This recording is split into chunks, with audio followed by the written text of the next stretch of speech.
প্রিয় বন্ধুরা, বরাবরের মতোই আজ আরেকটি ভয়ানক গল্প নিয়ে চলে এসেছি। এটা কিন্তু খুবই ভয়ঙ্কর হতে চলেছে।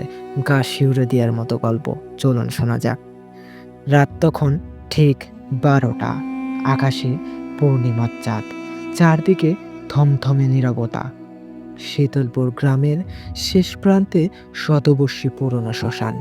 দিনের আলোয় হয়তো স্বাভাবিক মনে হয়, কিন্তু রাত হলে জায়গাটা যেন এক ভয়ঙ্কর আতঙ্কে ভরে ওঠে। চার বন্ধু সিদ্ধান্ত নেন তারা সে শ্মশানে যাবেন। চার বন্ধু, শ্যামল, রবি, সুমন আর অজয়, সেই রাতে পরীক্ষা নিতে চায় ভূতের অস্তিত্বের।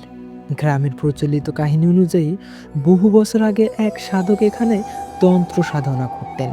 একদিন তাকে কেউ হত্যা করে দেয় এবং তার আত্মা নাকি এখনো এখানে ঘুরে বেড়ায় প্রতিশোধ নিতে। চার বন্ধু মিলে সিদ্ধান্ত নেন সেই শ্মশানে আজকে রাতেই তারা যাবেন। তারা একটি টর্চ লাইট নিয়ে রওনা দিলেন শ্মশানের দিকে। ঝোপঝাড়ের মধ্য দিয়ে হাঁটতে হাঁটতে তারা একটা পুরনো পুরা চিতার কাছে এসে দাঁড়ালো। হঠাৎ আশেপাশে বাতাস কেমন যেন ভারী হয়ে উঠল। শীতল আর চাপা গন্ধে ভেসে আসতে লাগলো। এটা কি গন্ধ? রবি ফিসফিস করে বলল। পোড়া মাংসের মতো লাগছে। অজয়ের কণ্ঠে ভারী ভয়। ঠিক তখনই কোথা থেকে একটা শব্দ ভেসে এলো। সবাই একসঙ্গে থমকে দাঁড়ালো। শ্যামল সাহস করে চারপাশে টর্চ ফেললো, কিন্তু কিছুই দেখা গেল না। কেউ আমাদের সঙ্গে মজা করছে, রবি বলল। শ্যামল বলল, কে আছো ওখানে? কিন্তু উত্তর এলো অন্যভাবে। হঠাৎ গাছের ডালপালা যেন নিজেরাই নড়ে উঠল, আর এক ভয়ঙ্কর চিৎকার ছড়িয়ে পড়ল শ্মশানের চারপাশে। হাড় কাঁপানো সেই আওয়াজে সবাই জমে গেল। ঠিক তখনই সামনে পোড়া চিতার পাশে ধীরে ধীরে কিছু একটা গঠিত হতে থাকলো। হঠাৎ করে দেখা গেল একটা ছায়ামূর্তি। তার চোখ দুটো লাল আগুনের মতো জ্বলছে। মুখ থেকে কালো ধোঁয়া বের হচ্ছে, আর লম্বা নখগুলো হাত দুটো ধীরে ধীরে ওদের দিকে হাত বাড়াচ্ছে। সুমন চিৎকার পেয়ে উঠল আর বলল, সবাই দৌড়ে পালাও। চার বন্ধু মরিয়া হয়ে দৌড় দিল গ্রামের দিকে।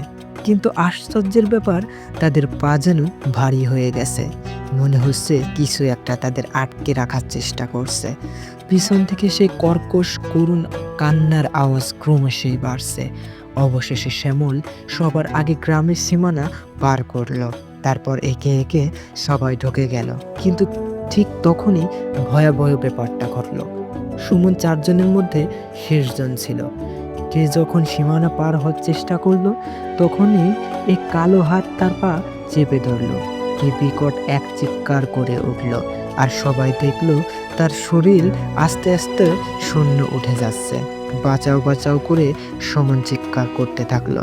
শেষবারের মতো চিৎকার বের হলো, তারপরে সে হাওয়ায় মিলে গেল। ঘটনার পর থেকে কেউ সুমনকে আর কখনো দেখেনি। গ্রামের আজও রাতে কেউ ওই শ্মশানের কাছে যেতে সাহস পায় না। রাত গভীর হলে মাঝে মধ্যে শোনা যায় সেখানে এক অদ্ভুত কান্নার আওয়াজ।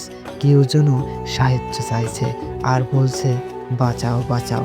ওই শ্মশানে অনেক মানুষই গেছে, কিন্তু কেউই আর ফিরে আসেনি।